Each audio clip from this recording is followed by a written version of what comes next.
Now, joining us now from London is Miss Nora Lee, a political analyst originally from Texas. Miss Nora, good evening to you.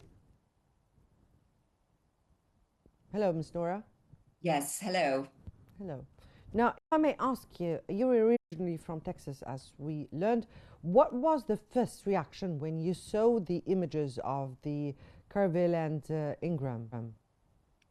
It's an absolutely horrific, tragic event, and my heart goes out to all the families impacted by this horrible flooding. I actually just picked up my 9-year-old daughter yesterday from camp with her school, so I can't imagine how the parents are feeling, but I have to say it's wonderful to see 400 rescue people going out to help. We've had 850 people who've been rescued. There are still, I know, 27 who are missing from the infamous Mystic, which is almost 100 years old. And in fact, I was on the phone earlier today with one of my nieces in Dallas, and one of her friends' daughters, sadly, is among the missing. So it's really tragic. Yes, indeed it is. And I'm so sorry for that. This disaster is being described as historic and climate driven. Do you believe Texas is prepared for this new natural crisis? So I think it's important to note that this particular area where the Guadalupe River is known as flood. And actually, in 1987, they had a massive flash flood that also resulted in a bus, I believe, with about Mm. 10 or 11 kids that died. But it's been a long time since it's happened. And what we have in this area is there are hills. And because it's limestone, the water doesn't soak through. So it rolls down into the river. And that's why the riverbanks, they flooded. And so what happened is there is no warning system within this county of Kerrville. So I think going forward, the county is going to have to think about how do you put in place a proper warning system. And I know they expected about 10 inches of rain, but they actually ended up with more rain than anticipated. And it was in the early hours of the night before dawn when this happened, and absolutely just a tragic confluence of events.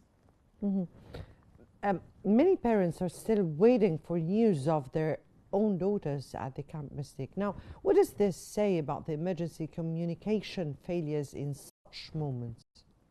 Well, I think it's very important that we understand Wi-Fi is down, connections are down. So when you have a natural disaster, we don't have the technology and the ability to communicate that we're used to having when the Wi-Fi is down. But I think our first responders on the ground are doing a fantastic job. The whole community across America has been praying for the safe return of the missing. And in fact, I was reading just before I came on the news. Unfortunately, there were two little girls who have been found dead, sadly. And, one of the parents was saying she was having the time of her life. And at least she was with her best friends having the time of her life. And unfortunately, we are never prepared for such tragic times. But everybody's doing the best that they can in the circumstances. They're expecting more flash floods to come within the area and also around the San Antonio area. And I think everybody's just going to as high a ground as they possibly can. My understanding with Camp Mystic is that one of the cabins that the girls were in got swept away because Oh, the current was so strong in the river and it overflowed. we're so sorry for that. Now, Governor Abbott vowed every resource would be deployed. But critics say Texas climate denialism is part of the problem. What's your take on that? I would disagree with you. I think part of the problem is that there wasn't a warning system in place. As I said, this happened nearly 40 years ago, Mhm. and there wasn't a proper warning system in place. And I think that's very important that this horrible tragedy leads to proper warning system. And secondly, the communications, being able to communicate and perhaps also have training in place so that if something like this does happen in an area that's known as Flood Valley, that everybody in the region, whether they're young kids, older kids, know exactly what to do. I was reading one family, they went to the attic in the house. They even had the 94-year-old grandmother up there. They clearly knew what to do. I also heard reports that in one of the cabins, one of the counselors had advised the kids to get out Mm. of the cabin, and there was a huge clothesline, and to hold on to that. And I think that also helped them. They had the skills. So I think there's going to be a lot of important lessons to But come out of this. yes, Miss Nora, if I may ask you, you said that this disaster has happened 40 years ago. Now, in Yes. 40 years ago, up till this minute, you were not prepared for such a natural disaster that would occur once again, and you say that you're not with the critics who say that that denialism is a big part of the problem. So if that's so, why weren't you prepared for this at this upcoming stage, or at this stage at least, when you say that it is a flood valley? That's a very good question that you raise. And I think it's important from each, natural disaster that we learn and we improve upon our ability to prepare and communicate. And clearly, we live in the 21st century where our access to technology and news 24/7 is fantastic. But I think the other thing to note is this was in the middle of, early morning when everybody is asleep.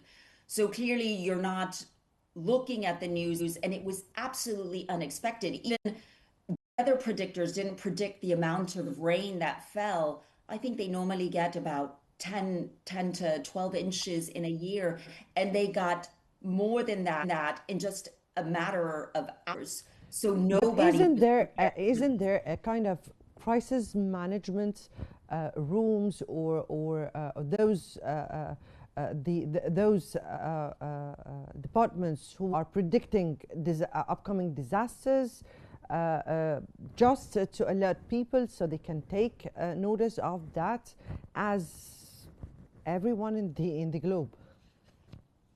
I think, these are all very important questions to be asking and to be prepared for the future.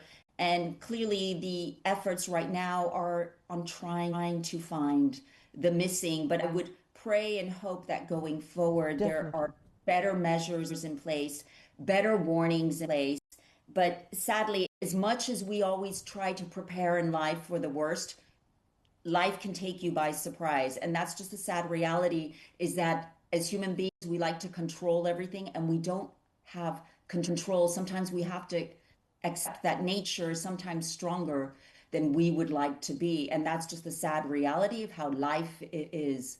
But it's no comfort for those who have lost their loved ones. And as I said, our thoughts and prayers are with all of those impacted by this horrible, unexpected tragedy. Well, President Trump promised federal aid. Now, how is this response being perceived across the partisan lines? I think everybody's been very grateful. I believe there have been 14 helicopters, there have been 12 drones involved. Roads, we must understand, have been wiped out. So it has not been easy for people to go in and rescue. But the fact that they already rescued 850 people, that is fantastic. And we must, our hearts and our gratitude go out to the first responders who also put their life at risk to rescue these people. I believe two girls have been found holding onto trees. The fact that one floated, I believe, 12 miles down the river. The fact that she didn't, hit into a car or a boulder and managed to stay alive is just a miracle. And it's a godsend that they've been able to rescue so many people with such devastation. Right. There's an emotional toll here too. And as Texan abroad, what have you heard from the people on the ground? What I'm hearing is everybody's come together as a community. I have Texan friends who are visiting London right now. I have Texan friends in Italy right now. everybody's just glued to the news. Everybody is praying.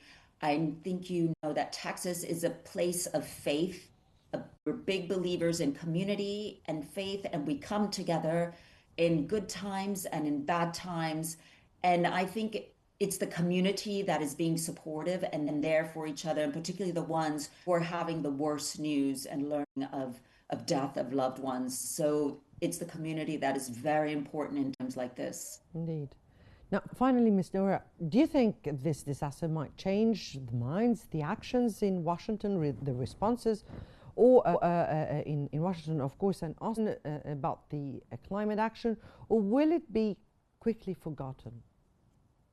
No, it definitely will not be quickly forgotten. And as I said, I think it's less a question of climate action because, as I said, this area is known as Flood Valley, has always been known as that, but it's got this beautiful river, the Guadalupe River, clear blue waters, and it's very rare that this sort of thing happens. As I said, it was in 1987. But I believe what's going to change is the ability to respond better. And even if it's predicting maybe not as much rain, that you take it as if it might be a lot of rain and just assume the worst, because that's what happened in this instance is they got the prediction, I believe, of rain wrong. And then because it was in the middle of the night. So I do believe there will be a lot of changes so that, God willing, in the future, it will prevent such a tragedy. Ms. Nora Lee Knowlton, we thank you so much for your very deep insights